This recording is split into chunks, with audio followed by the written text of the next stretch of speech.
Hello and greetings from Asheville, North Carolina. In case my voice is unfamiliar to you, I'm Dr. Han Lai, the founder and current spiritual director of Urban Dharma. Thanks to the wonders of technology, we have been able to share a good number of the programs we have offered the last 6 years in Asheville, and occasionally programs I have done elsewhere with this podcast. I hope you have found these programs educational, informative, and helpful to your own spiritual journey.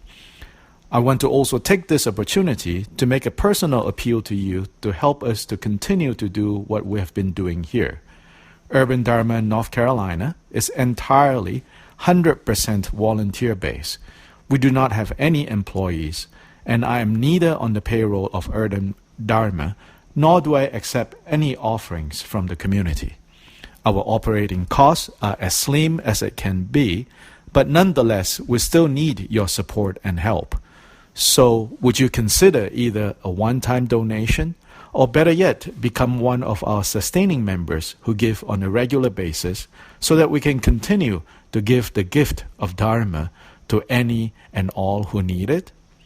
If you are ready to help today, please drop us a line at benefactors@udharmanc.com.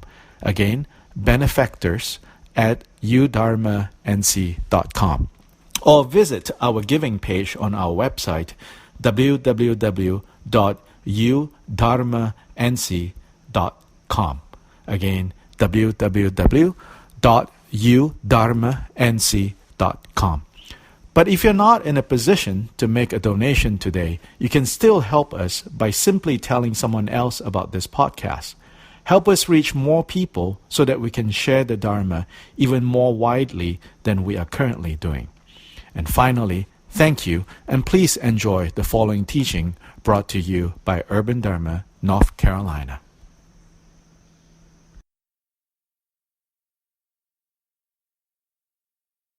Hello, and welcome to the Urban Dharma NC podcast.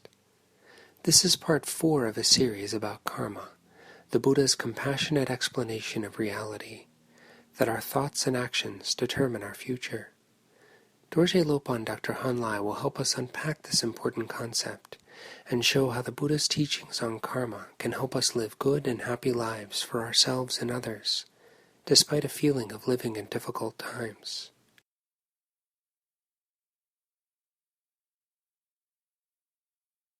So now we come to the Buddha's teachings on karma.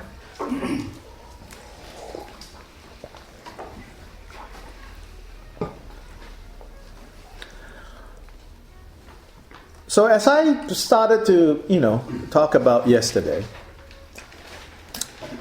we often have these ideas about karma, and we often even hear within the context of Buddhist understandings of this discussions of karma, that is, at the end of the day, simply too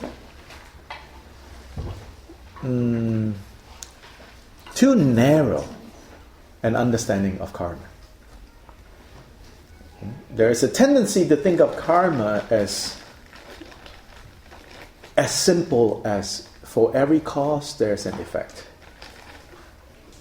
Of course, that's like one of the bare definitions of how karma works. Like for every cause there's an effect. That's a basic principle of karma, but that is certainly not the whole picture of how karma works and what is entailed in how karma works. But before we even talk about like the specifics, all the different kind of ways that karma works, or Buddha's kind of very complex way of talking about karma, it's good to remember that ultimately the teachings of karma is based on the idea that our actions, our moral actions, produce moral results that result in the experience of either pain or pleasure in our lives. And that pain and pleasure is often the basis of what we would then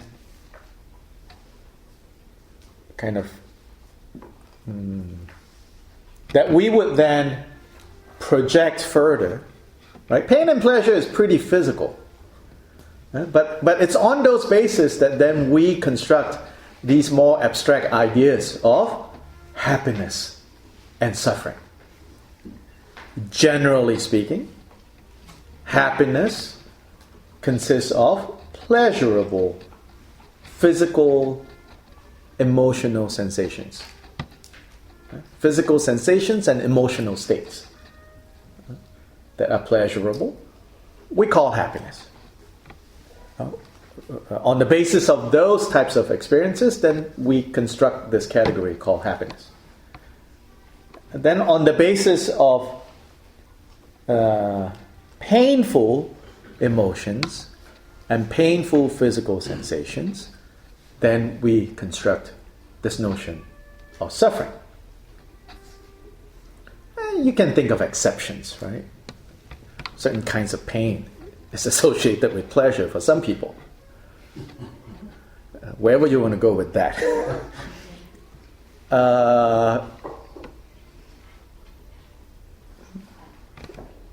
Mr. Cross here and his hot sauce,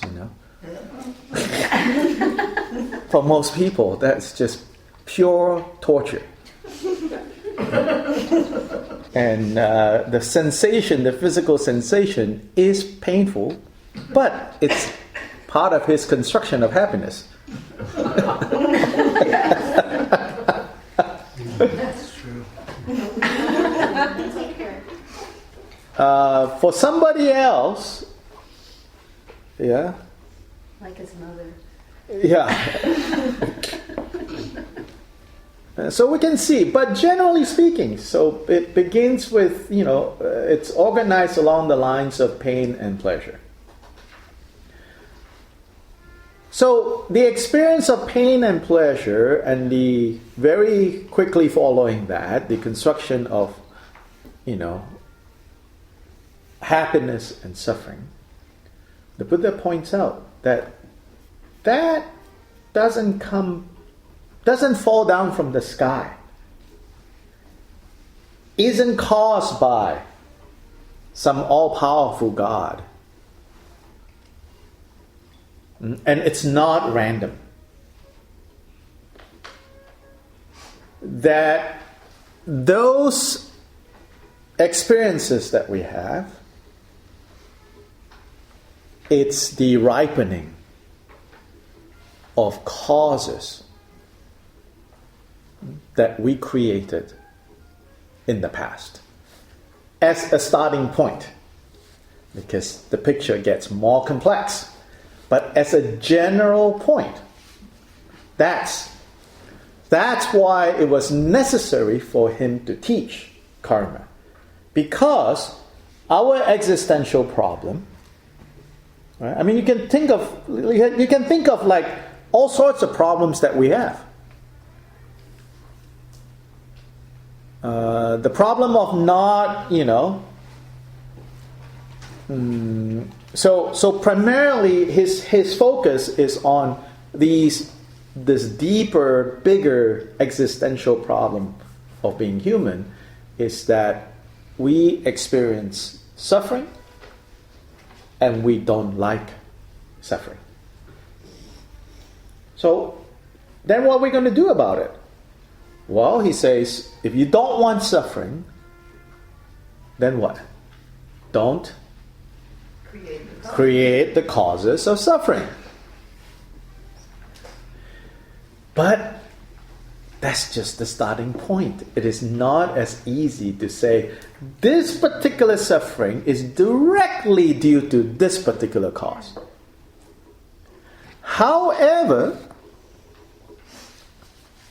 it is also not the case that we cannot discern certain fundamental patterns to how effects are related to causes. Yes, you see, so he has a much more kind of dynamic or fluid understanding of karma. So in particular then, if we don't want suffering, don't create the causes of suffering, it also means that we have to avoid. Yeah? So we don't create. Now, why do we create the causes of suffering? Ignorance. Due to, yes? Ignorance. What's known as ignorance or confusion. And due to that ignorance or confusion, which is ignorance of what? Confusion about what? About the way things appear to be and the way they truly are. Right? They truly are something else, but they appear to us to be this way or that way. And we kind of, give over to that, surrender to that without any, kind of discernment. We believe that.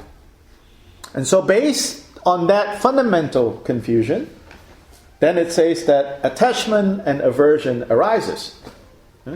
Attachment and aversion arise as a result of that basic confusion. Not recognizing that there's a discrepancy between the way things appear to be and the way they truly are. Then from there, all these kleshas or afflictive emotions propel us to create the causes of suffering. And when causes of suffering are created,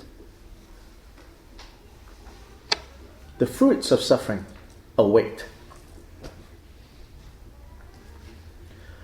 We don't like the fruit, then don't plant the seeds. Yeah, don't plant the seeds. So not planting the seeds requires what? Wisdom and discernment, wisdom, yes. Then? Still along the same lines. Action. Right action. Right action, which means discipline. Which means training and cultivating a set of skills. Skillful action. Which is what practice is. Restraining from causing harm and killing. Restraining from stealing. Restraining from committing adultery. Restraining from divisive speech, destructive speech, deceptive speech, distracting speech. And so all of those are skills that we have to develop.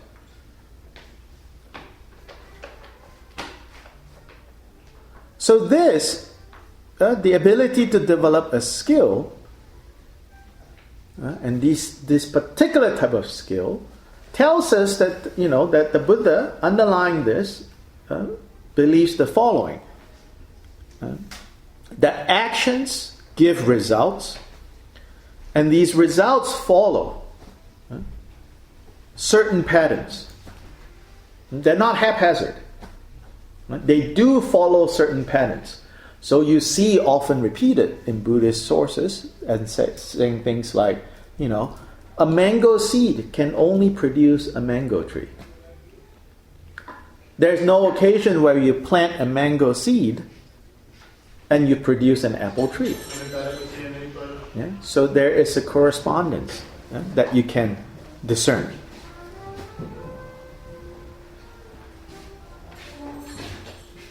And in terms of these results of our actions, there are some results that we prefer over other results. Yeah? It's not the case that we can be neutral to the results. It's unnatural, in fact, the Buddha will say. Now, of course, there is expressions like, when you are finally Buddha, when you are finally awake, right? It's happiness and suffering as these two kind of poles kind of fall away. Like you transcend happiness and suffering. But that's like on the other side of confusion. On this side of things, it matters that we minimize suffering and that we maximize happiness. And if we want to minimize suffering and maximize happiness, then we have to choose skillfully what to engage in and what to avoid. Right? So the other thing that we know that what he has to say about karma is that by paying attention to how certain kinds of actions produce certain kinds of results, then we can learn. Then we can learn, and over time begin to change the way we habitually kind of respond and react to external stimuli. So then we talk about restraint. So the vows and the precepts that we take in Buddhist training is so that it restrains us from being controlled by the kleshas, the afflictive emotions.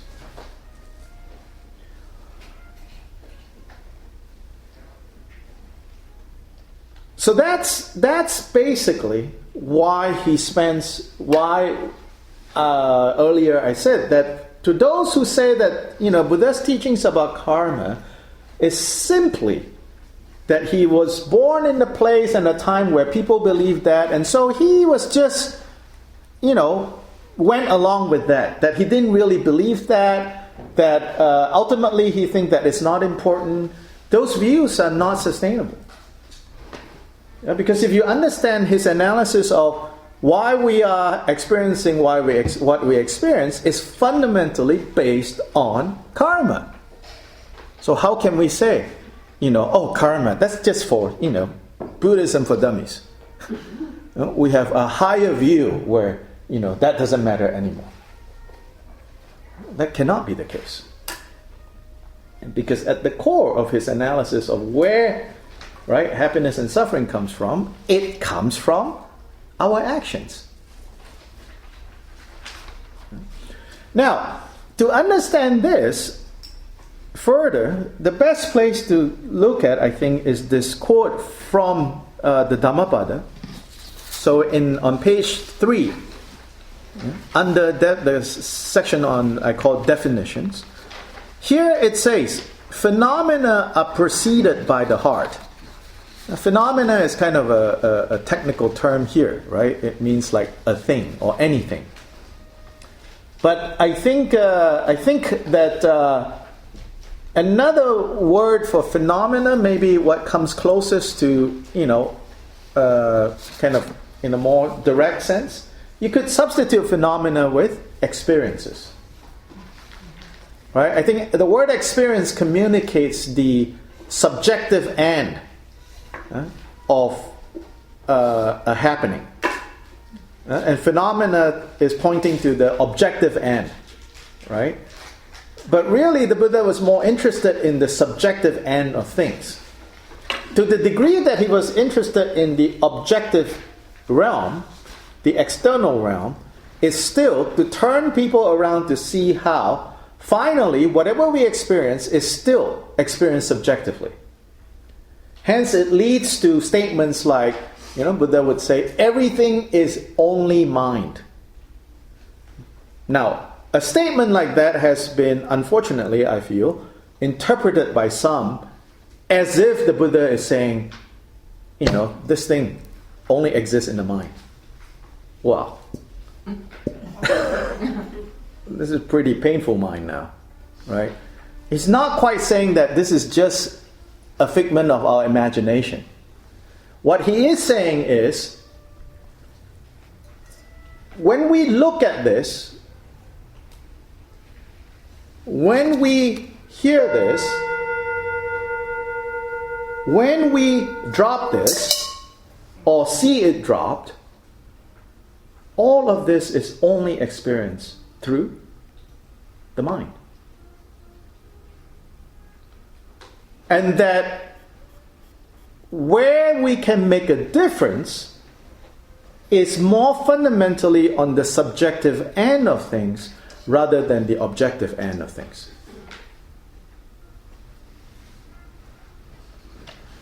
Whereas on the objective end of things, it is possible to some degree, and in varying degrees, to control. In the end, the only place where we can be in total control is the subjective end, not the objective end.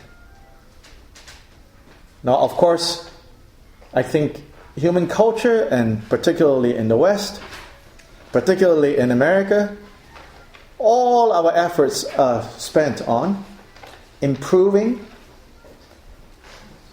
and controlling the objective world. There's something to be said about that. I mean, really.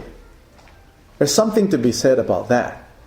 Yeah? So here, we don't live, whereby a 5.0 Richter scale earthquake would kill 50,000 people. Because, people spend time invested in the objective end of things. So I wouldn't want to say it's completely useless. But the disproportionate attention that is given to controlling and improving the objective world to the complete neglect of the subjective end of things. If you think about it, it's completely crazy. I mean, this is not just an American problem, but this is particularly acute, I think. Because we have placed so much emphasis on how controlling the objective end is what will deliver happiness. That's,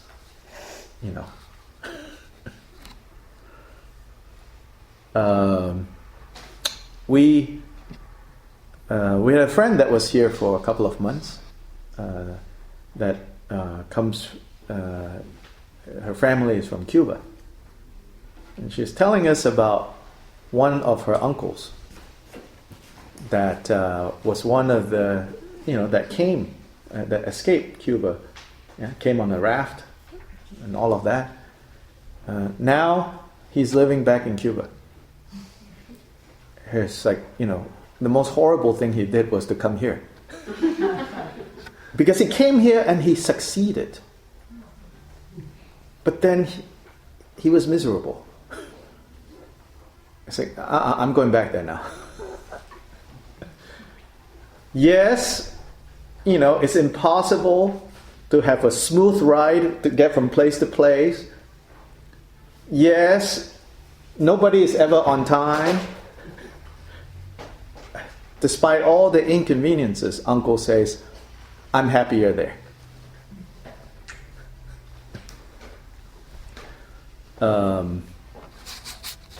Many Tibetan monks, and lay people, and they think, we want to go to the West, we want to go to the West, we want to go to the West. The best thing to do is let them come to the West, and then, they're like, eesh. Actually, let's go back to Asia, Not everyone will feel that way, but it does point to something. So anyway, this is kind of a detour from this part here. But here it says, so experiences are preceded by the heart, ruled by the heart, made of the heart. If you speak or act with an obscured heart, suffering follows you, as the wheel of a cart, the track of an ox that pulls it. Phenomena or experiences are preceded by the heart, ruled by the heart, made of the heart. If you speak or act with a calm and bright heart, then happiness follows, like a shadow that never leaves. And so then this leads us to the fundamental definition of karma according to the Buddha, which is the next quote here that says, intention, I tell you, is karma. Intending, one does karma by way of body, speech, and intellect, or mind. And so remember how I said that in the Indian context, there was a wide range of ideas of what karma meant. From the most ancient idea that karma only is limited to ritually prescribed actions. That's one definition of karma. To other spiritual groups that said that karma includes everything that you do. Even breathing is said to produce karma. Yes. So the earliest use of the word karma is the most limited in a sense. It only refers to the things that the scriptures prescribe. Yeah, how many times you should make offerings to the fire. What kinds of fire is good and what kinds are not, all of that. In that sense, the most restrictive definition of karma. Then to the most kind of encompassing ideas of karma, which is all actions. Whether you intend it, whether you don't intend it, it all produces karma. Somewhere in between is the Buddha's definition of karma. He says karma is not all actions. Karma is actions that are propelled by intentions. And propelled by intention, then it manifests or it's produced through physical actions, verbal actions, and mental, emotional, intellect.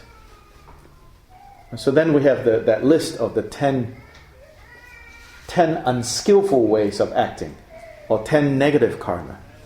Right? 3 pertains to physical, killing, harming, stealing, improper sexual behavior, deceptive speech, destructive speech, divisive speech, distracted speech, ill will, to covetousness, and mistaken views about reality.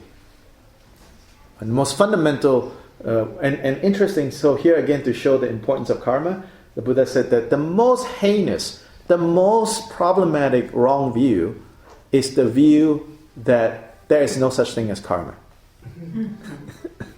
Because then that destroys the whole basis of the spiritual life.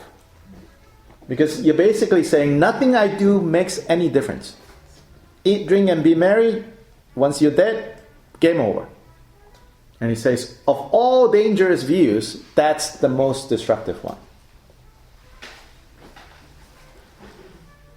Because that undermines all meaningful actions.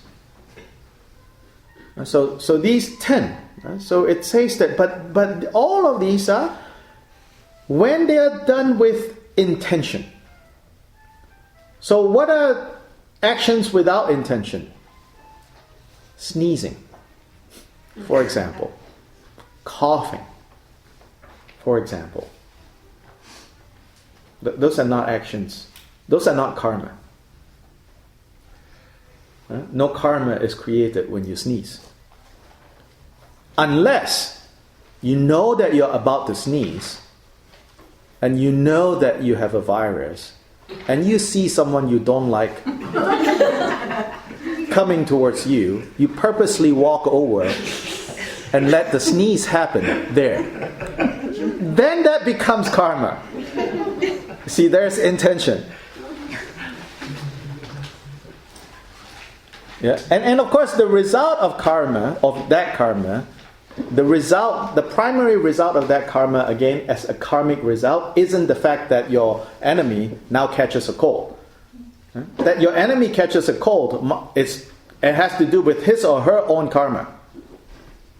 Your karma is waiting for you. Yeah, that's the effect that we're talking about here. John, you have a question? No, I was just pondering.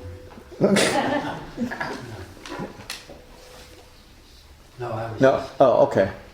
You're waiting for God or something to send a message. No, I guess in a sense. I don't know. You're just looking up and. He makes it. The Buddha is saying the action itself isn't the creation of karma, but the intention, that which propels the action. Yes. But actions something, with intention, right? But there is what makes that action karma, as opposed to just, Well, there's intention of the previous moment, but there's all the intention from the past that's also a part of that, it seems. No? No, not quite. Just in that moment, what is the intention? He does not yet go into what factors might be in play to inform that intention. We'll get to that. Yes, so this is where it gets complex, so that it's too simplistic to say later, I don't know how many of you will be surprised by it, but later he will say things like, there are cases where somebody who has led a good life are born in the hell realms. And cases of people who have led rotten lives, and then their next life, they're born in divine realms. He says that. It's like, what? And he says, what do you think of that? Then he goes about to show, no. It's not that karmic patterns has been messed up, but something else is mitigating those situations. So a correct understanding of the way Buddha uses his teachings on karma, the way he articulates karma, has to take into consideration many other elements that he brings into this. So the other one, which we'll talk about more in our third class, is his view of who am I? What constitutes selfhood? See, his view of selfhood is not grounded in the notion of an unchanging, eternal substance. Yeah, his view of selfhood is very different. He has a very kind of fluid and dynamic view of what constitutes the self. So that it makes no sense to say something that you deserve the ripening of this karma. Because there is no unchanging you that makes you, you deserved it. It's just that the language and the concept of deserving or not deserving do not belong in the way that the Buddha taught about karma. But unfortunately, because like I said, for many of us, we just substitute the word God or divine judgment with karma, so then we pick up that baggage. And then we have the idea of like, ultimately you're judged as being good or rotten. Then, of course, if you relate it to karma that way, or you relate it to the idea of divine judgment that way, then it's very heavy.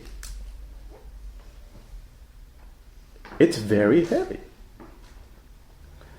Personally, I can say, like teaching this material in the West and watching my friends teach this material in the West, and before I myself was teaching, more like me sitting in the audience and watching, I've seen numerous times where, not even in the formal context of teachings, but Buddhist teachers sort of in day-to-day making a statement like, oh, that's their karma. Yeah? And I can see how the Americans that hear that, like, yeesh. Because immediately what they hear is, this normally very sweet monk is saying, he deserved it. And you're bad. And is bad. Yeah. Yes, and that's a judgment. Yeah, and that's retribution. But that's not what this Tibetan or Japanese is saying. It's simply saying, causes that were created in the past has ripened now. And in the ripening, if we know how to respond to this ripening, then this is the end of it. Then you are free from it now. But if you don't know how to respond to this ripening, then you are planting more seeds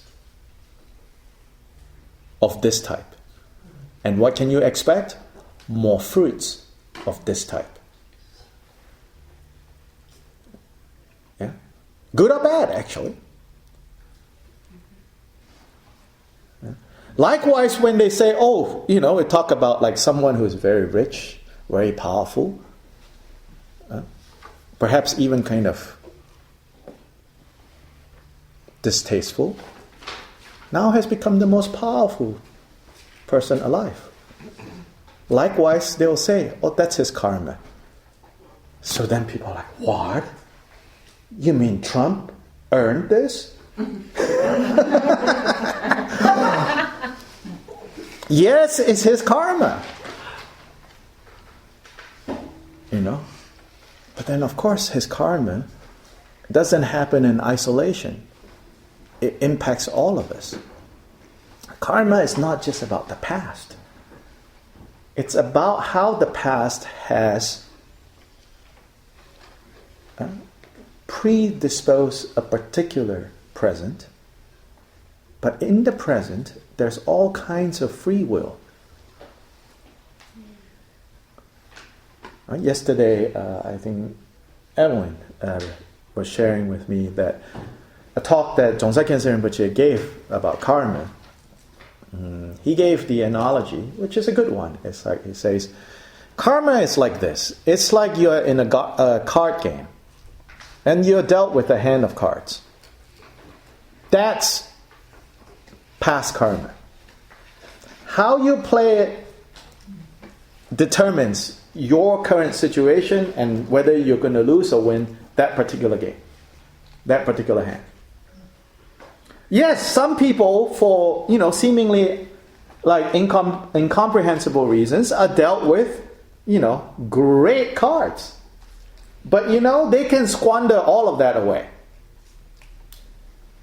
Likewise, some are dealt with really terrible cards. But that's not the end of it, unless you give up and you say, not worth playing this round. I'm just giving up. Or you could say, let me see what I can do.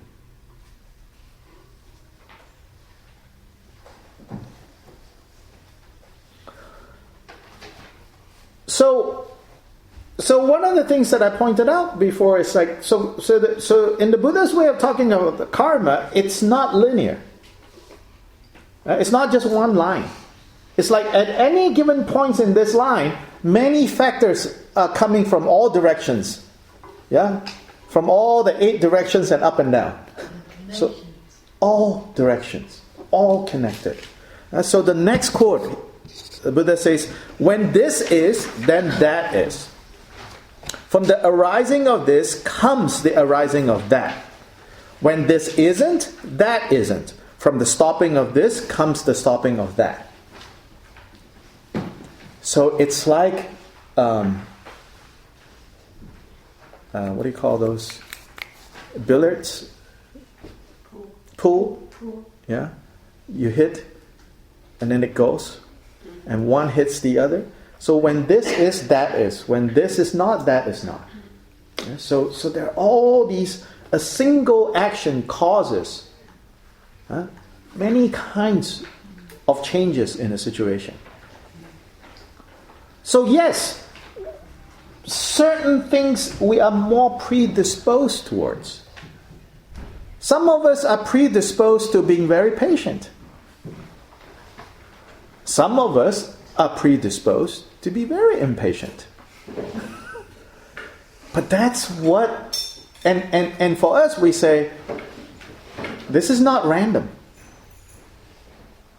This is conditioning, causes that we have created in the past. Now, you can say, how do you prove that? Right? What's your proof? Isn't this all just genetics?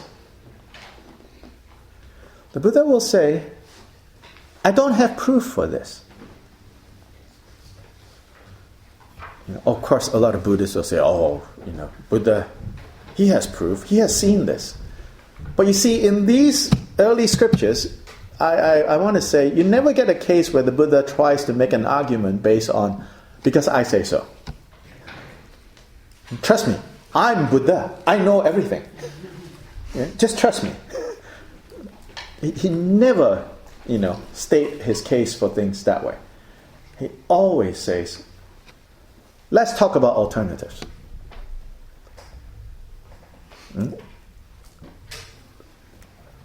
A pair of twins. Right? So, twins. They came from the same father and mother. No question about that. One predisposed to being very patient. The other very short-tempered. Right? So, we say, well, why? So, those 3 views that he rejected at the beginning, right, on the first page, right? One says everything is the result, or rather we treat the other 2 first, then we come to the karma one. So the alternatives are some external powerful being is in charge. Right?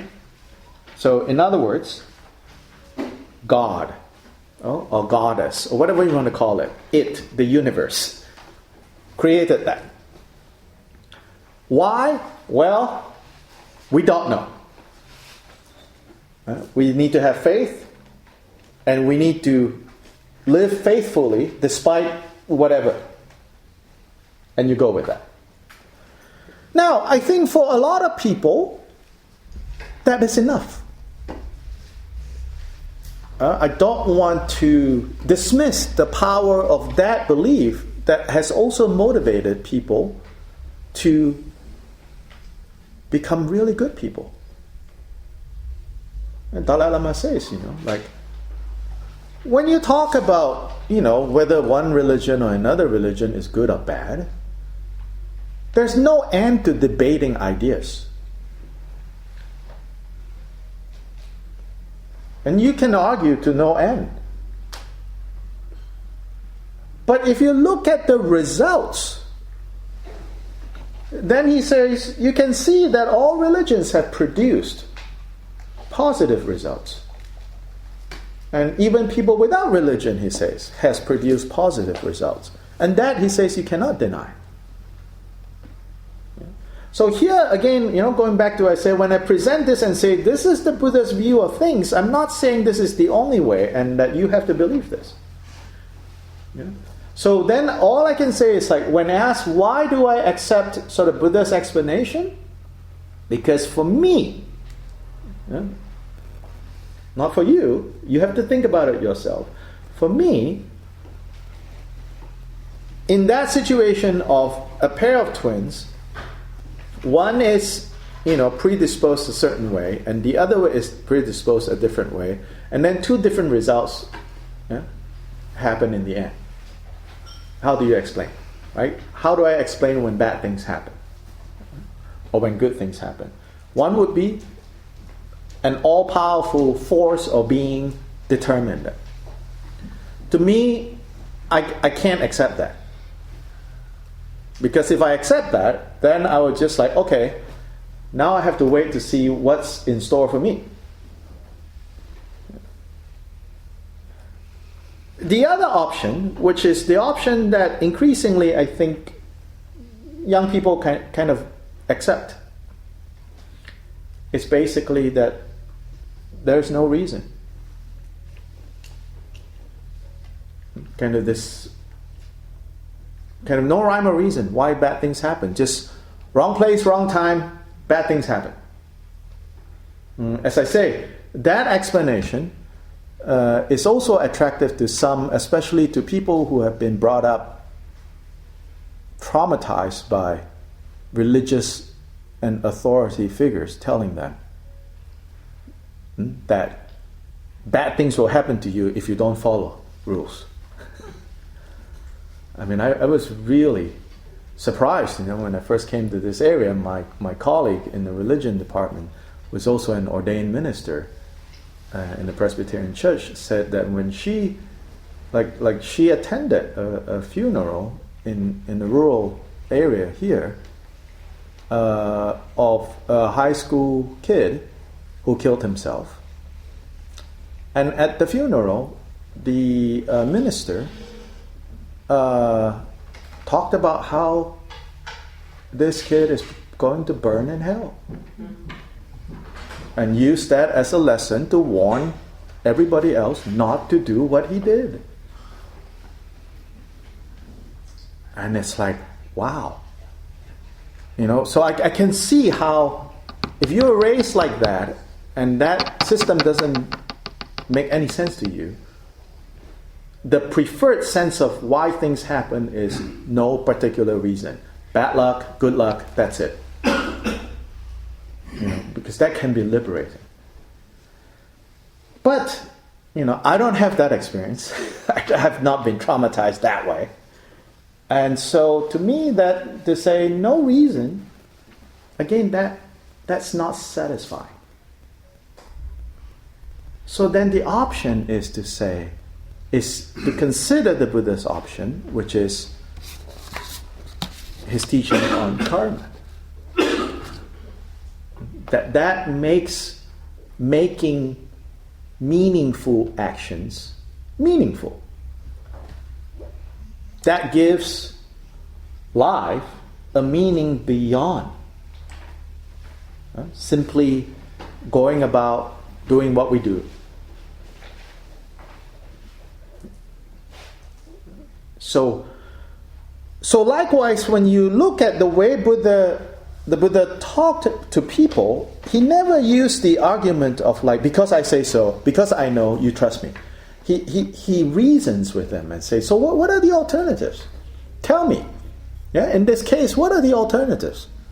And he would say, and we'll see some examples of that, where he says, look, that don't make any sense. If you choose to believe in that, that's not productive. That is not productive of happiness. That is not conducive to avoiding suffering. To think in this way. So therefore, he rejected the idea that everything that happens to us is completely due to past karma. So that kind of very linear and rigid way of thinking of karma, he says, then that renders meaningful action completely meaningless, pointless. If you think karma, and which is a lot of times that's how we think about karma. We think of karma as just things that has happened in the past. But that's only one point in a broader spectrum of what karma means. Next section, he says, is this section on what to do with karma. Right, so here, interestingly, nothing that says karma should be believed in. Karma should be known. The cause by which karma comes into play should be known. The diversity in karma should be known. The result of karma should be known. The cessation of karma should be known. The path of practice leading to the cessation of karma should be known. So know it. Know how it's caused. Here it says that the cause by which karmas come into play is contact. Now we're going into kind of Buddhist psychology. The brief version of that is this.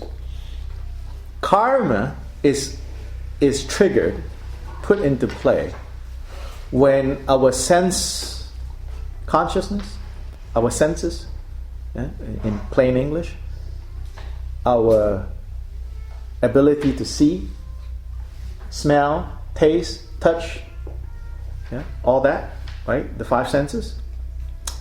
When these senses come in contact with sense objects, then immediately karma is created. Now then you say, what about intention? Actually, the Buddhist use of the word intention is way more subtle than like motivations and plannings. The Buddhist understanding of intention, when he says that intention is what karma is, the Buddhist notion of intention is something very subtle. It's something related to immediate response and judgment to something that is being experienced. And so in the moment that contact happens, it's said that in that moment, we already have almost like pre-programmed to say like, or don't care. The moment the eye comes into contact with an object of sight, even before we register what it is, we already have this like, don't care. And what's like, and don't care? Attachment, aversion, and confusion. The three poisons that underlie much of what we experience. And so it goes back to the clouding. So that's how karma kicks in. Then the diversity of karma is to be known. So there he says, there is karma, there is actions with intention that leads to a bright state. There are actions with intentions that lead to a dark state. So two types. Then he says, then there are actions that are mixed. That simultaneously, and they're not mixed in the sense of them like mixing water with milk. They are mixed in the sense of you could have peas and rice cooked in the same pot. But when they're cooked, they're still peas and rice. But so it's so the first scenario is maybe a pot of peas. The second scenario is a pot of rice. So bright karma, dark karma, then mixed. Mixed in the sense of not gray, but peas are peas, rice is rice, but they are so closely right next to each other. Right? So you can see how there are experiences that we have that are purely pleasurable. And then there are experiences that we have that are purely painful. Then there are experiences that we have that is a mix of pleasure and pain. And then he says there is the fourth kind of karma.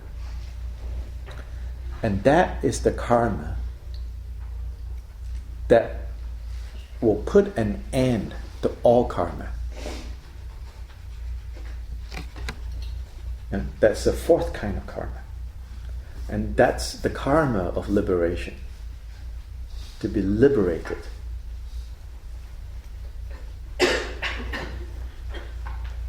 The emphasis here is not so much to be liberated from the consequences of our actions, but to be liberated from the kleshas that cause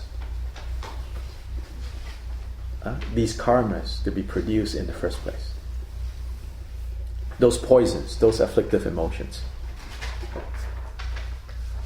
The result of karma should be known, and there he talks about the general types of results, that they correspond to each other. Like there's no case of causing harm to someone that will lead you to happiness. And there's no case of causing, creating causes of happiness that will result in suffering.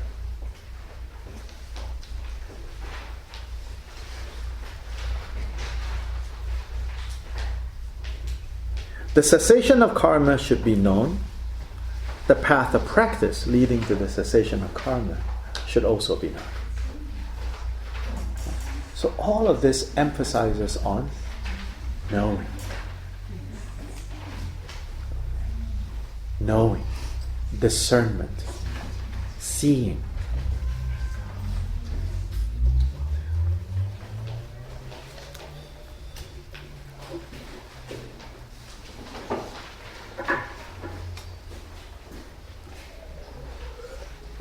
This next section, I think, is where it's really interesting.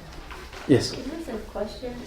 In the knowing and through discernment and seeing, what about the timing of that? Like it has to be when it's really percolating. Sorry, say that again. Knowing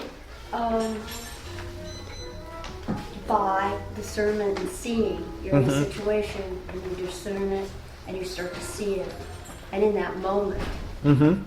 So is there a timing with that liberation? I mean, I'm sorry. I'm not asking it very well, I guess. It's like the timing of that is really important, isn't it? Yes. So liberation. So at the beginning, we only see it, 3 weeks later, or sometimes even 30 years later.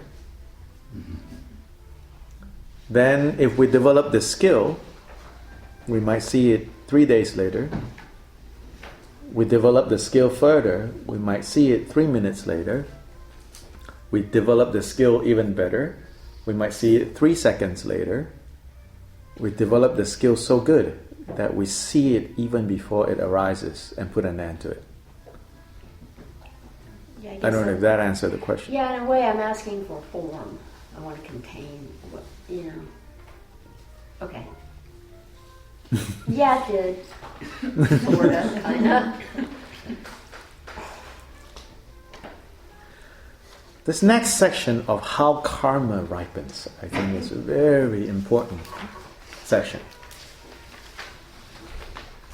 So the Buddha addresses his monks. He says, "Monks, for anyone who says, in whatever way a person makes karma, that is how it is experienced.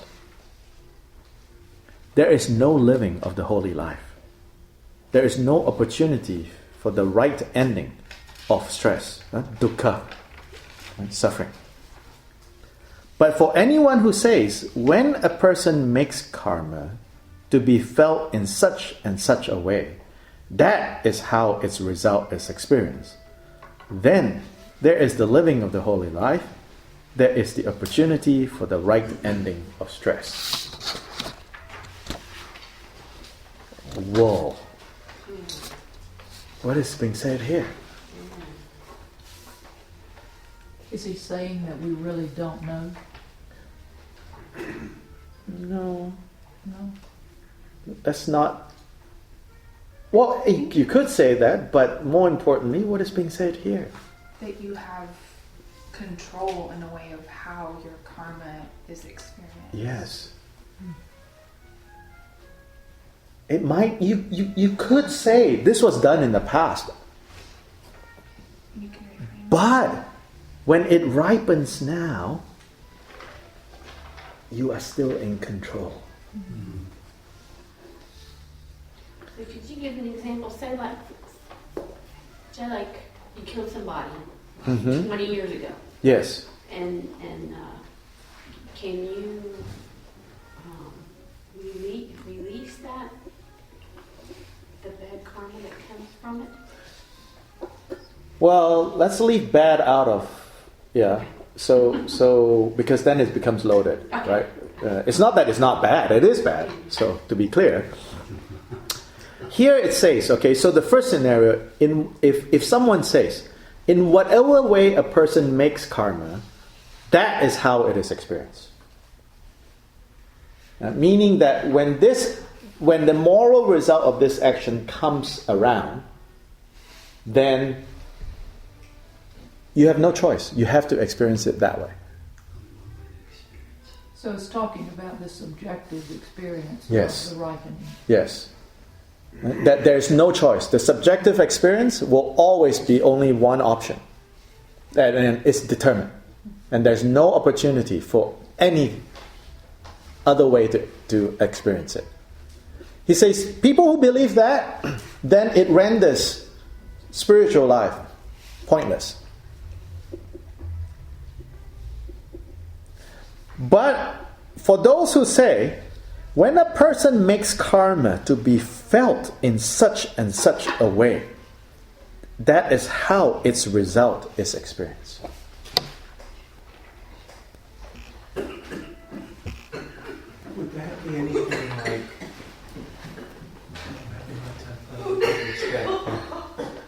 Really, it isn't so much about good karma or bad karma that we're either being punished or rewarded, which is all those things that karma is not.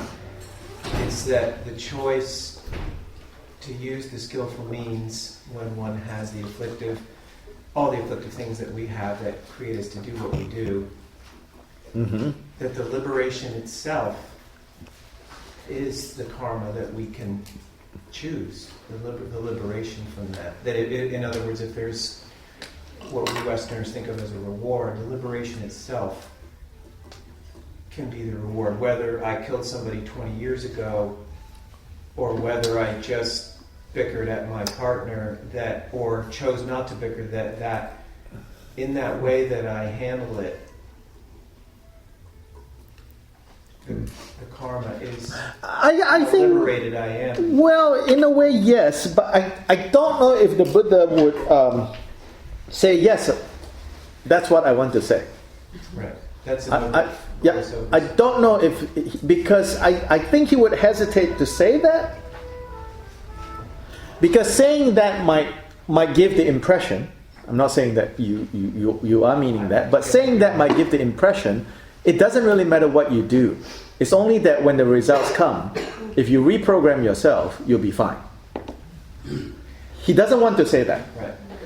Yeah, but what he wants, what he does want to say is that yes, generally, these types of actions produce these types of results. He says first you have to get that, and you have to be clear about that. Don't be confused about that. Yeah, apple seeds produce apple trees. Mango seeds produce mango trees. Yeah, he says that. Then, however, after you get that already, he's saying, but don't be trapped in by the idea that Once this is done, definitely, there's only one way to experience the result of what is being done. So you may not be fine, to use your words. There will be a result that may not be fine, but you deal with it in multiple ways. Yes. And then therefore you Yes. create effects. Yes, therefore you create effects. I thought of an example like Mm-hmm. Milarepa. Mm-hmm. You know, he murdered, and he had to live with that, and the complexity of what created him to do that, the story that led up Yes. to that, is very complex. It's not simple. Yes. One might even say there was a good intention, a bad intention, or a Mhm. confused intention, or all of the above. But when he renunciated and devoted and practiced and sang and chanted in the cave, he was effectively liberating from past karma. No, he was creating new karma, which Different. okay.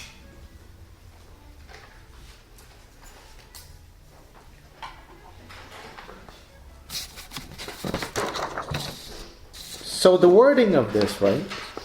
In whatever way a person makes karma, that is how it is experienced. And Buddha says, that kind of understanding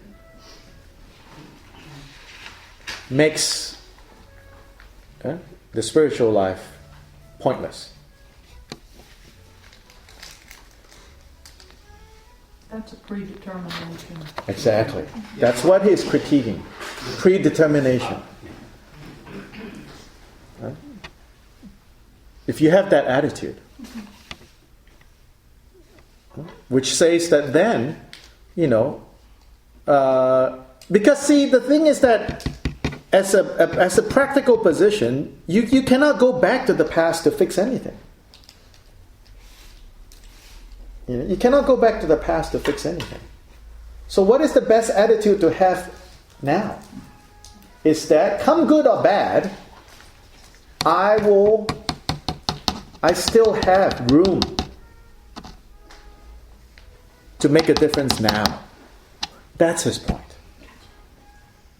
Would he also be saying that if an action was done primarily out of confusion, then you experienced the result primarily out of confusion in that first part? But the second part saying that maybe an action is done out of confusion, but there can be a result of clarity. No. No. No. He would not say that. Okay. That's slippery. Right. And that's slippery. Yeah. This is not just about whether the reality is this way or that way. But there's also very concerned about how he phrases things that then could lead people going down the wrong road. And he will say, no, I will not commit to that statement. Is this the point to bring up about whether or not someone really can have choice? Wait, Or not? yeah, okay. I mean, I know people for whom I think choice is just not seen. And so, in that case, they really don't have a choice. Oh, they From do. well, not as They they have a see choice, it. but they don't know they have a They choice. don't know they Yeah, have they a don't know choice. they have a choice. So if they don't know they have a choice, they don't have a choice. Well, they still have a choice, but they just don't know it. But I mean, the language gets difficult here, but people keep doing the same thing over and over and over and cannot see a different choice. So how, is that Yeah, that's a case of very strong karma they at just work. can't Yeah. get out from Oh, under yeah. it? Yeah. And probability and possibility. Is it possible? Yes, that's what Buddha wants to say. It's always possible. Is it probable? For some people, yes. For some people, no. Okay.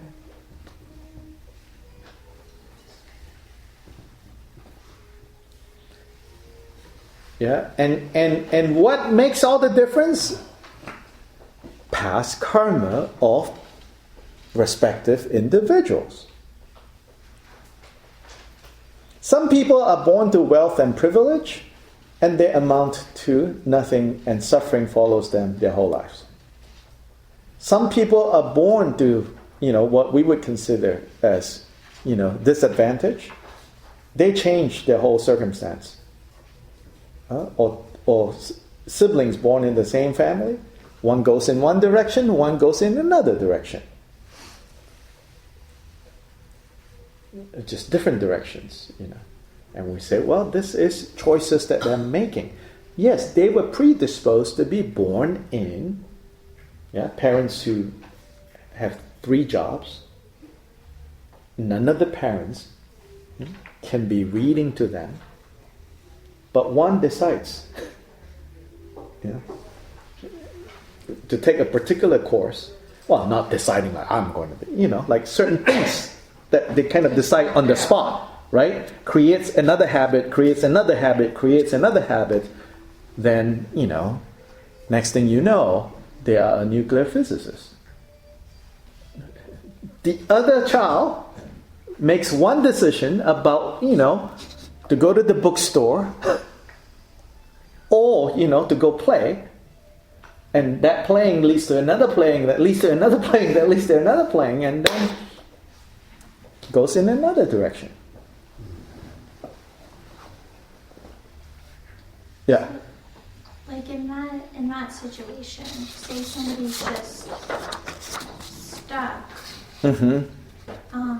Is their karma the same for that kind of behavior as somebody who understands like the choices that are out there, but they might intentionally, like their intentions are different. So say like if you're stuck not knowing and you're like doing this harmful behavior, you're causing harm, but basically because you don't know better. But then somebody else comes and they do know better, but they do the same kinds of things. I mean, is it the same? Does the same karma? It's not the same karma, but one is not better than the other necessarily. Because knowing that this is not good but continues, where do you think that continue comes from? And just another shade of the confusion of not knowing. It's another shade of not knowing. It's another shade of not being able to control. Now, if this system involves a god, then the god might say, "Oh, you tried really hard. Discount for your suffering. You didn't even try. Full suffering." But it's karma. It doesn't work that way. I think, too, that people always justify their actions and think that they are doing the right thing. Mm-hmm. I mean, we might say, consider that to be confusion, Mm-hmm. but I don't think most people do things that cause harm without making some determination that they're doing the right thing. Mm-hmm. So where does, that's still karma. Yeah. It's still not knowing. Yes. And the results are still coming. Oh, yes. Okay. Oh, yes. I mean, it's all very complicated. But they're discernible patterns. Yeah? So Buddha says, don't go down that rabbit hole. I'm giving you what you need to know about making good choices in our lives.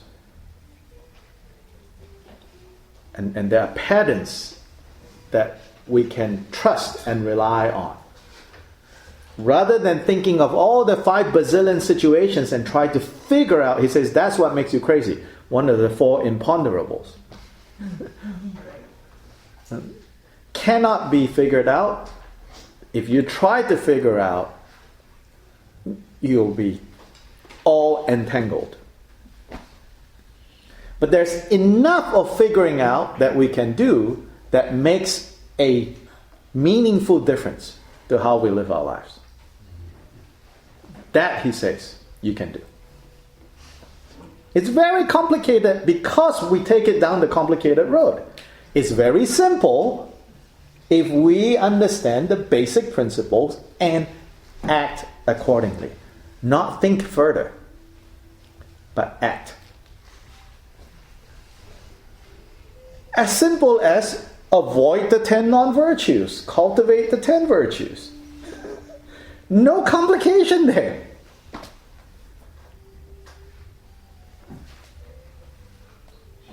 Let's go on with this particular sermon, because this one is really, next section, right? There is the case where a trifling evil deed done by a certain individual takes him to hell.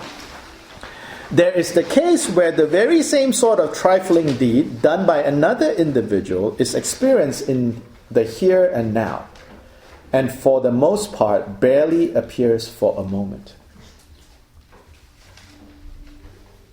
You see, same act by 2 people producing 2 different sets of results.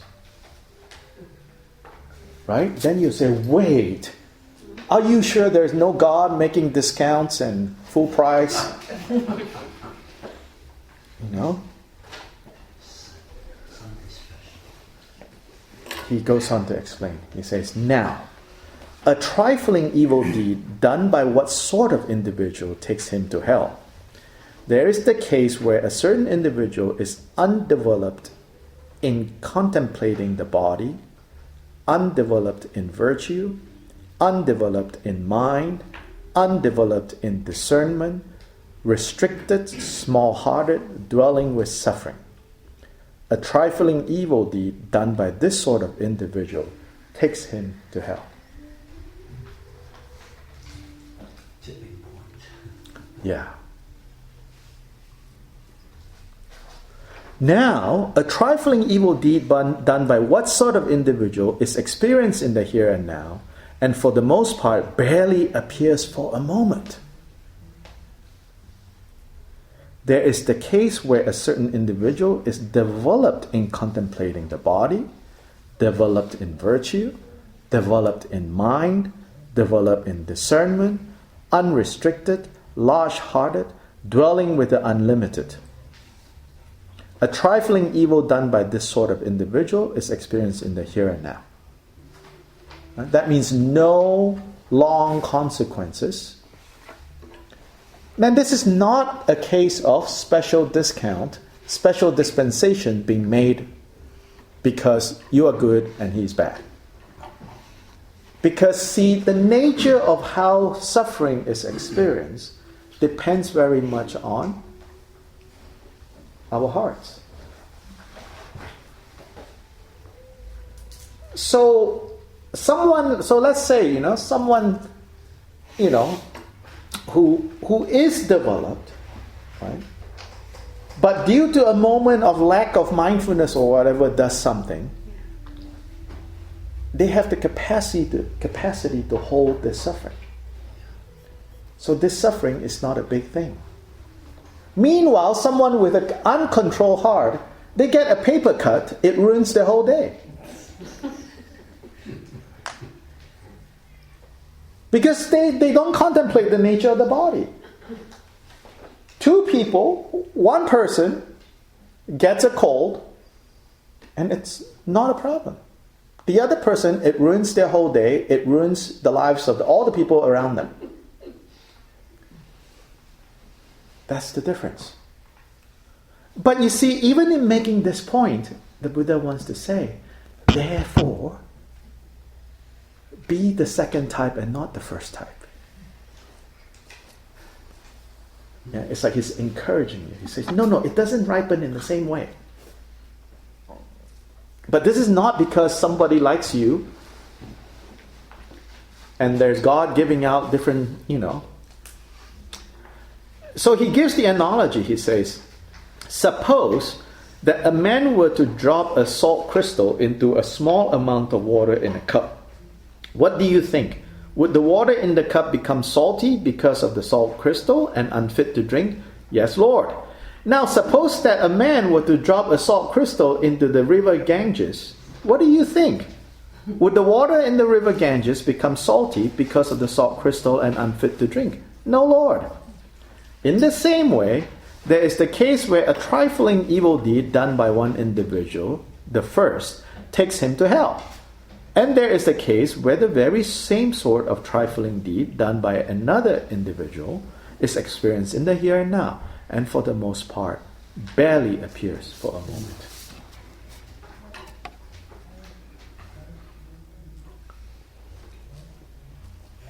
Yeah, so if we sincerely develop those qualities, contemplating the nature of the body, developed in virtue, developed in mind, develop is related to skill, right? Developing those skills.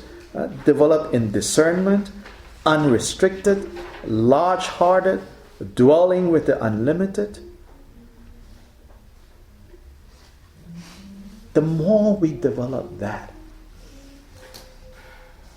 the more we need not fear when negative karma ripens.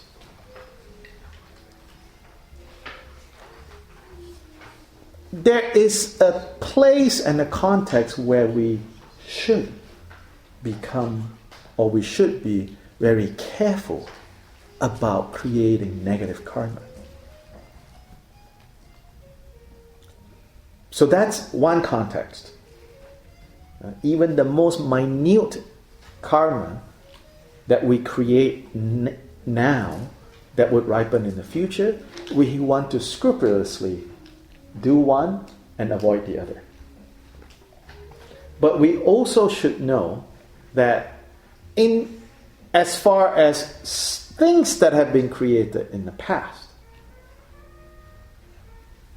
there is still a possibility of experiencing them differently. In the same way, some positive karma that ripens in the past, that created in the past that ripens now, can also be ruined if we're not careful. So it's not just negative, it's both ways.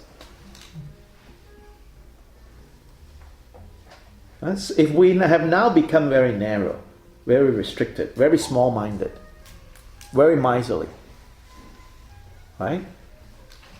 Then your past karma is now ripening, so that you have kids who are doing really well, kids who really love you, but because you now have become small-minded and everything, never is enough. They're never good enough for me. Then it has ripened as suffering.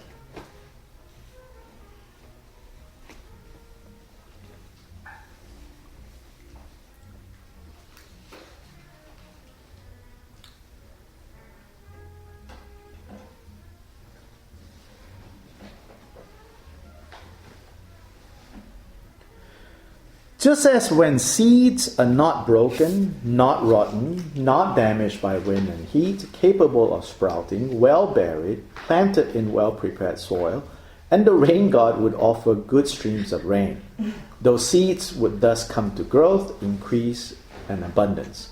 In the same way, any action performed with greed, performed with aversion, with delusion, born of delusion, caused by delusion, originating from delusion, wherever one's selfhood turns up, there that action will ripen.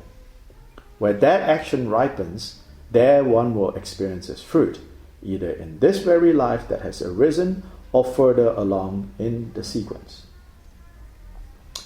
And just as when seeds are not broken, not rotten, not damaged by heat and wind capable of sprouting, a man who would burn them with fire, and burning them with fire would make them into fine ashes. Having made them into fine ashes, he would winnow them before a high wind, or wash them away in a swift-flowing stream. Those seeds would thus be destroyed at the root. Made like a palmyra stump, deprived of the conditions of development, not destined for future arising. What this means here is, before karma ripens, they can be destroyed and burnt off. Both good and bad. But of course, the message, the good news that he wants to bring is that bad karma can be destroyed. Burn into ashes, or planted, rain god provides water, good soil, then they ripen.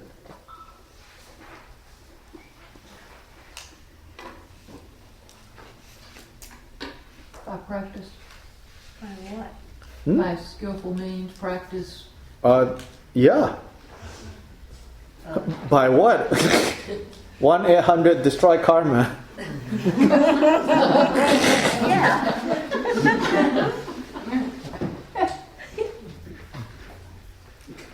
By what? The last.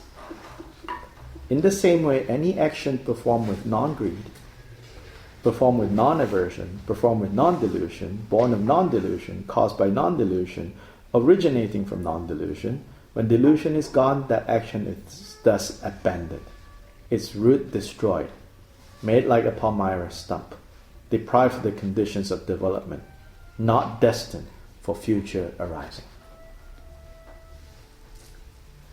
Counteract with the practice of non-greed, non-aversion, non-confusion.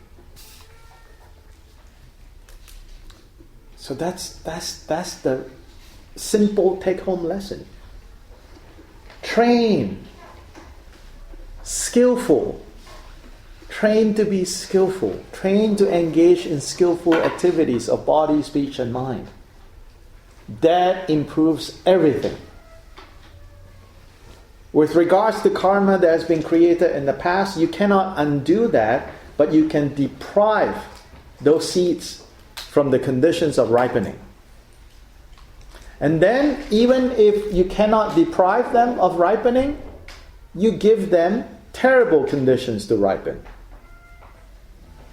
Yeah, it's one thing to plant a seed, right, in terrible soil, and another thing to go get good compost so that this kudzu can grow better. Yeah, is it better that you do not let kudzu continue to produce further seeds? Yes. But if the seed is already in the ground, yeah, there are things you can do. That's his point. That's the take-home lesson. That we can always act in more skillful ways. Yeah. So first course of action is, with regards to current actions, be scrupulous about what causes are we creating. With regards to things that have been done in the past that we either know, whether we know or we don't know, and therefore pleasant or unpleasant things happen now, know that you could minimize the unpleasant experiences by depriving the conditions for the ripening, or even by destroying those seeds. But once the fruit has ripened, then it's hard.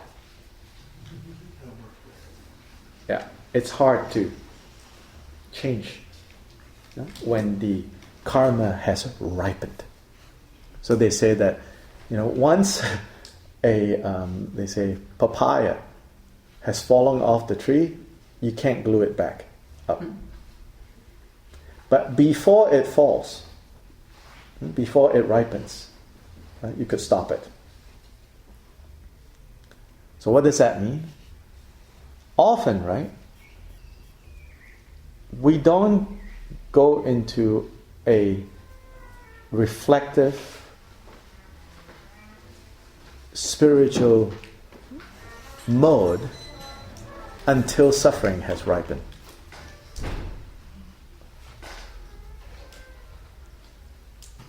Then if we are still very inspired by our practice, then we will practice. But at that point, it's already kind of late. But better than not. But then over time, you might gain less and less inspiration from your practice. So then when suffering happens, you say, oh, it doesn't work. This practice doesn't really do anything. I'm still miserable. That's because we wait until, the karma has ripened before we do anything about it.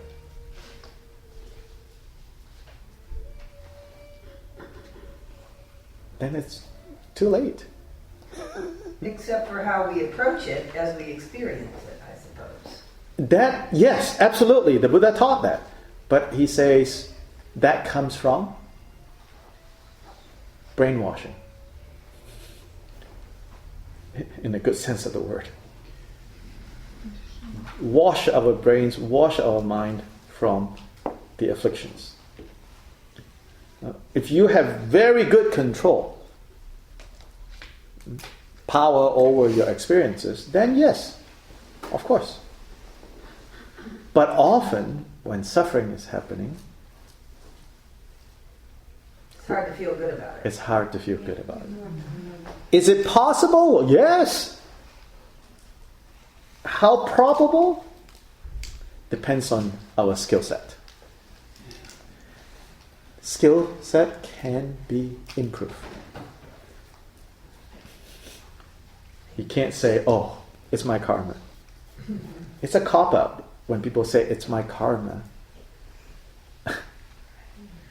You're not saying that it's ever too late to improve one's karma. One can awaken and use one's skills at any time. Yes. Oh yes. Oh yes. But less that you let that become an excuse. Yeah, I don't mean that. Yeah. Then you have to know if that one is along the path. Yes. And one stumbles and takes steps back as one Yes. goes along. One can look at these as Yes. this is stumbling along the path. Yes. I've taken steps forward. I've taken a step back. I've Yes. taken steps forward. And one can see in that suffering Right. and learn. I learned from my suffering almost more than I learned from my liberation. Whatever. Not that I actually took, but the lack of suffering. Suffering teaches me each time. Because you make them lessons. Otherwise, suffering itself doesn't teach anything.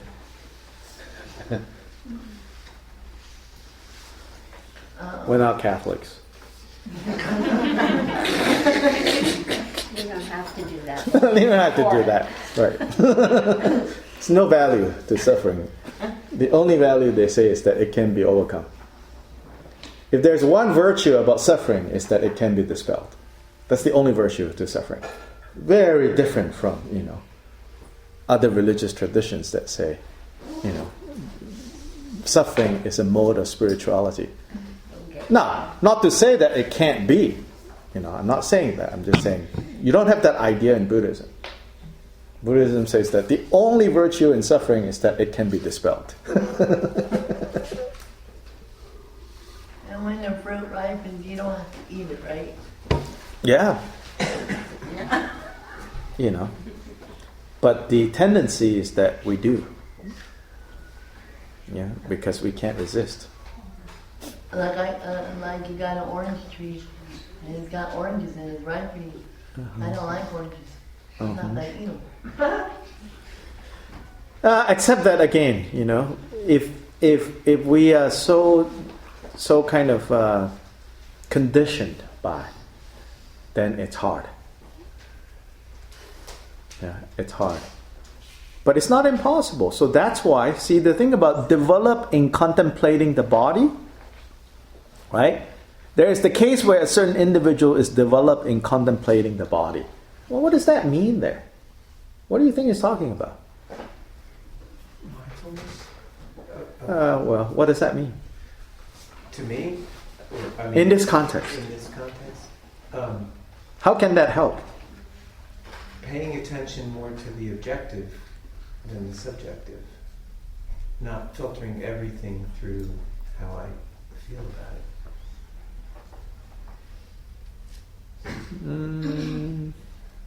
We experience our karma in our body, in our awareness of what's occurring in our body. Developed in contemplating the body. Realizing its impermanence. And therefore? Sickness or pain is more tolerable. You all don't practice contemplating the body, the four contemplations. That's why it's like, I don't know, this, that, maybe. I know we're picking at air.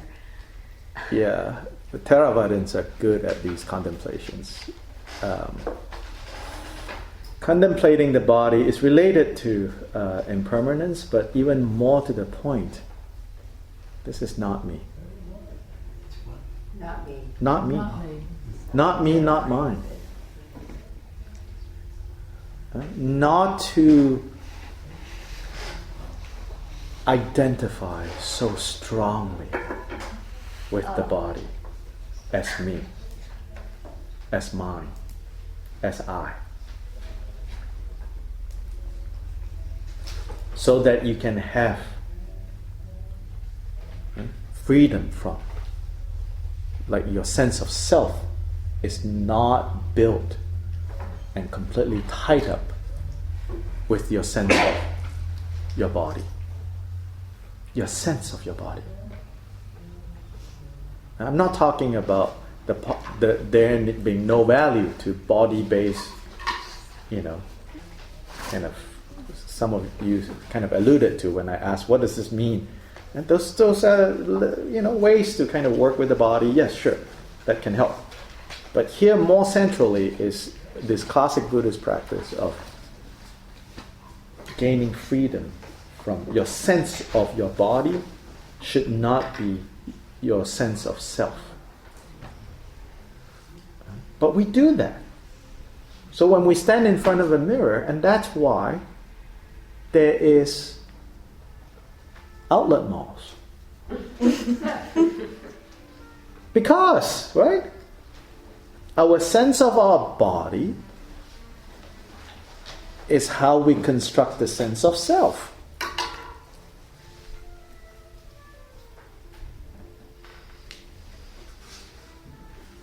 And so the more you connect the two, then the slightest. Because when suffering takes place, remember? How is the abstract but powerful idea of suffering, where does it depend? What does it depend on? Your senses. Connect with the sense object. Pain. Whether physical pain or emotional pain. Right? I said, there's pain and pleasure. On the basis of the experiences of pain and pleasure, we then talk about happiness and suffering. Those are more abstract. But they're grounded in pain and pleasure. So, as long as you are not free from these concepts of pain and pleasure, you're always at the mercy of happiness and suffering. But when you gain independence from pain and pleasure, not, by the way, train yourself to be incapable of telling the difference between pain and suffering, but rather not to be dragged around by the occurrences of pain and pleasure, as the constitutive elements of happiness and suffering.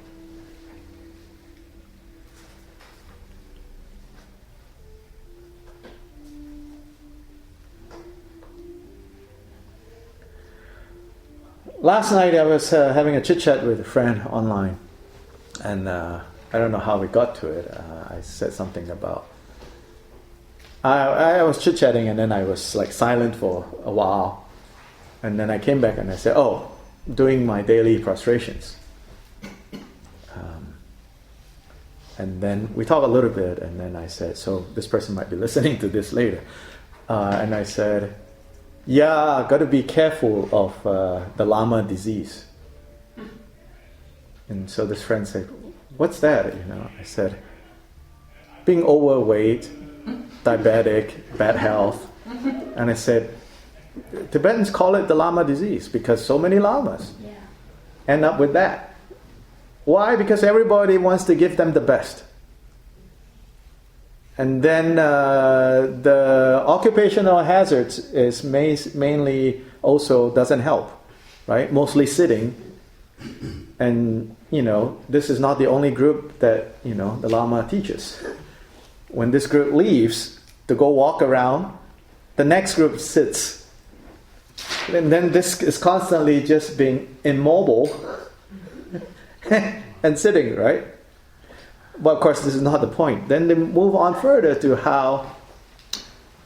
Now, which is not necessarily that it's necessary. It's only when you have a fit and good body that you can be happy and free from suffering. That's also not the case. So we got to talking about how some of the great teachers, like one Khyentse Rinpoche, Zhongzha Khyentse Rinpoche, if you all know him, his teacher, Khyentse Rinpoche, that passed away in the 90s. But the last maybe 10 years of his life, when he walked, he needed people to basically hold him. He was like a giant, even for a Tibetan or even for anyone. He's like a giant. But the last maybe 5-10 years of his life, people had to carry him. But absolutely everybody who was around him can tell you he did not suffer. He really did not suffer. Would it be better if he had a fit body and everything and exercised? Maybe not, because it takes time to exercise, right? It takes it away from his directly teaching people. But then we also said in my conversation with my friend, but the run-of-the-mill others, which is the 99%, you better not follow that example. Because it's not like, teachers like myself, our time is as precious as his time. But you can kind of fool yourself into thinking, I can be like that. No. But individuals like that do show us that their notion of happiness and suffering is not constituted by physical pain and pleasure. Is pain happening? Of course it's happening. It's not become Superman. But there's no suffering in that picture.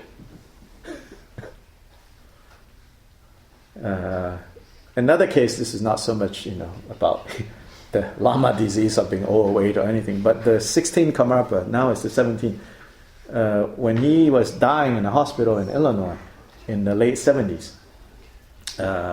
This story has been told many times, but it was doctors would come in to his room, and the heart machine is registering all these mini strokes going on, and he's sitting in his bed just kind of with this little grin on his face.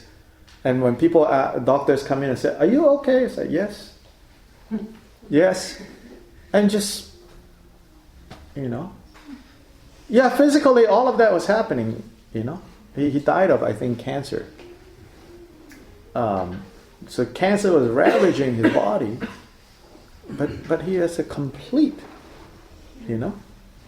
His happiness is not constituted by the physical sensation. of pleasure. Because you're not the body. You can either say my body's in pain, or you can say I'm in pain. When you put that I in there. So you have to train to not. Yeah. So that's why here it says, yeah, developed in contemplating the body. That's one. Then not only that, developed in virtue.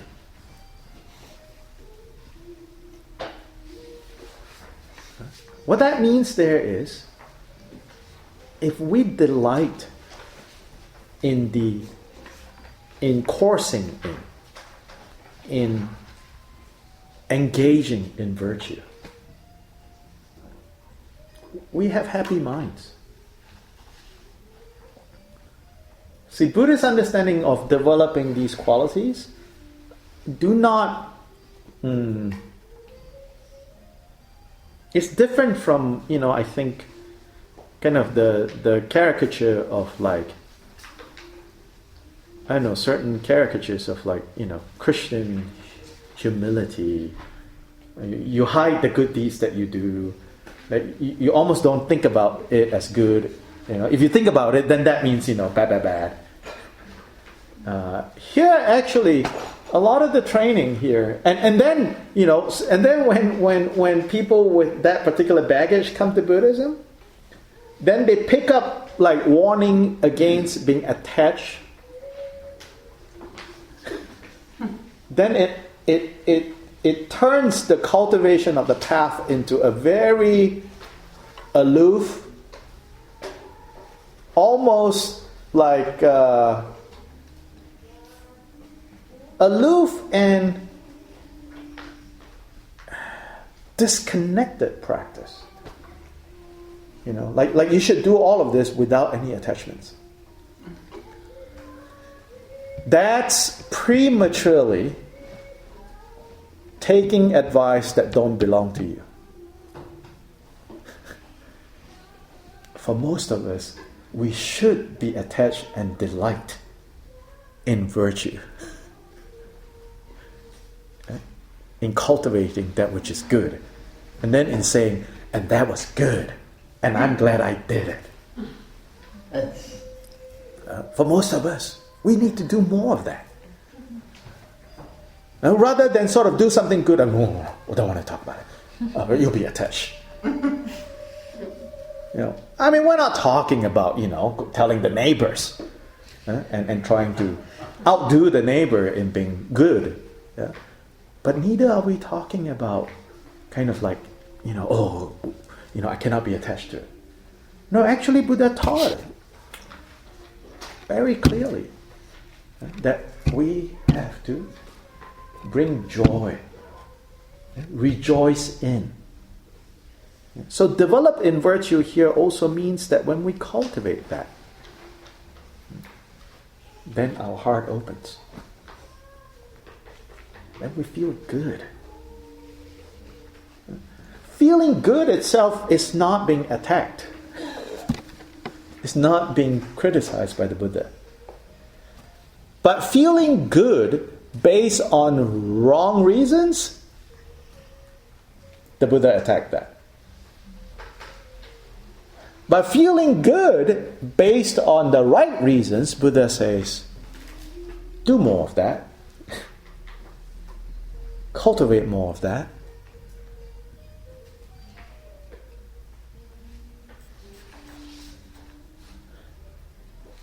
But then, prematurely, people will say, wow, the concept of good, the Diamond Sutra says you have to give up. Too soon. That is not your business right now. That's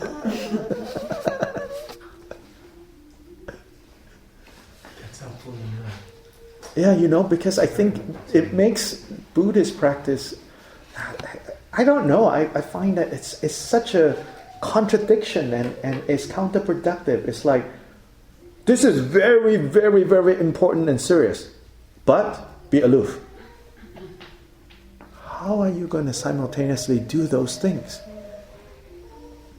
Right? It's sort of like all the instructions that usually the instructions that they give about mindfulness of breath. They say just impartially note your breath. Yeah, if you want to fall asleep. No, you have to make your breath an interesting object to observe. Then your attention can gather there.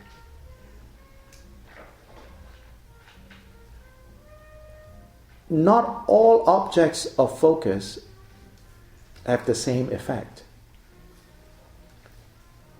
Just because the Buddha said don't focus on your enemy to develop focus, and don't focus on an object of lust to develop focus, he did say select appropriate objects so that your attention can gather.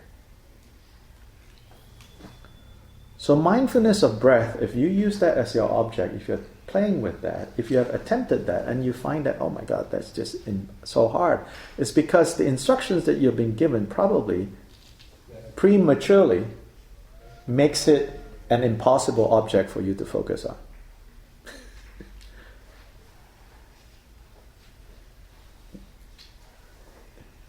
So find an object that is appropriate. And what makes it appropriate? It allows your attention to gather there. One. Then, when it gathers there, it doesn't produce strong negative emotions. But what it produces is a sense of well-being, a sense of safety, a sense of joy. Then those are appropriate objects.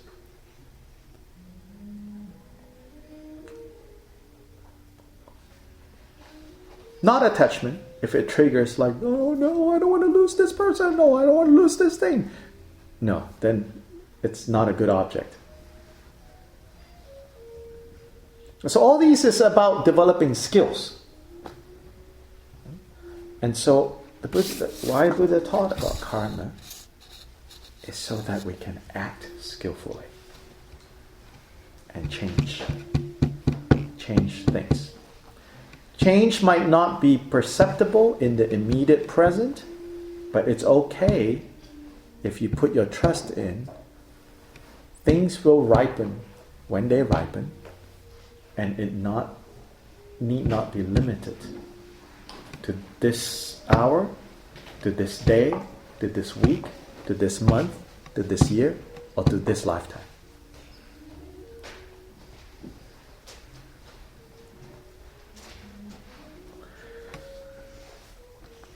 Ooh. Quick. Yes. On that note, something I do with my mind is that when the same situation for skillfulness comes up over and over, that means I'm not getting it. Or I may even have the opportunity to do something more skillfully or hold it in a different way and all of that.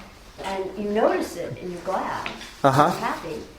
But then it hits you in the head again and go, whoa, where did that come from? Right. I must have done, I'm trying to think, what am I not doing that's not producing? So if it keeps coming up, it doesn't mean that you're not doing something right. No, it just, you because keep going. There's no timer. Yeah, you keep going back to it and going back to it, and you wear it down, and you wear it down, and you wear it down, and you wear it down. It's really old. Yeah, and then you wear it down, and you wear it down, and you wear it down, Okay. It seems to me one of the most difficult things is to realize where you are and what's appropriate for where you are in this process. That which encourages you to develop the skills is what's appropriate. which will encourage you to continue to develop these skillful actions, Okay. is what's appropriate. As simple as that, So obviously we don't learn Buddhism or the Dharma in step 1, step 2, step 3, step 4. Right? We learn it from all directions by osmosis and all of that. But now, so it's not that you've done it wrong.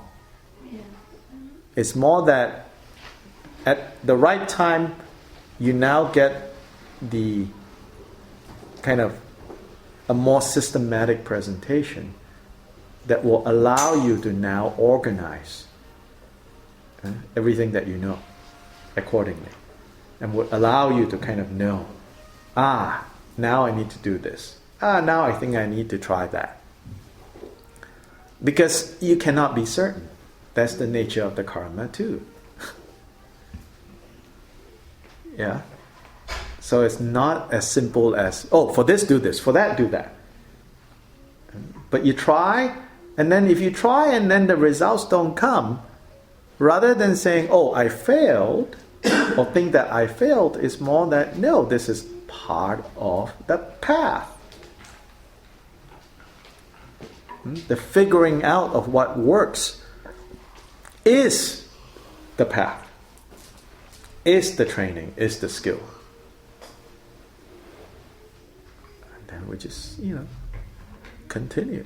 Yeah, you have to be creative. Yes. Creative.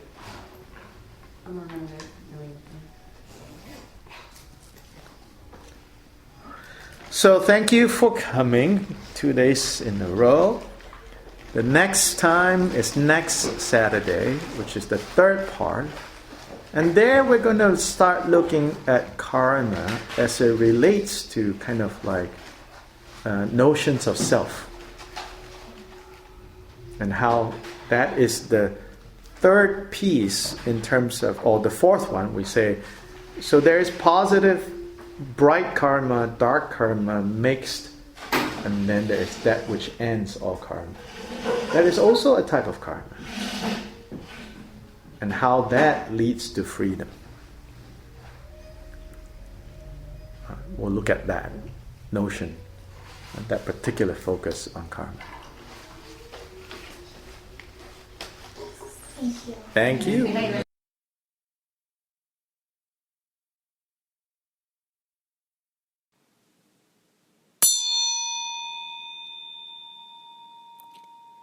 Thank you for listening to the Urban Dharma NC podcast.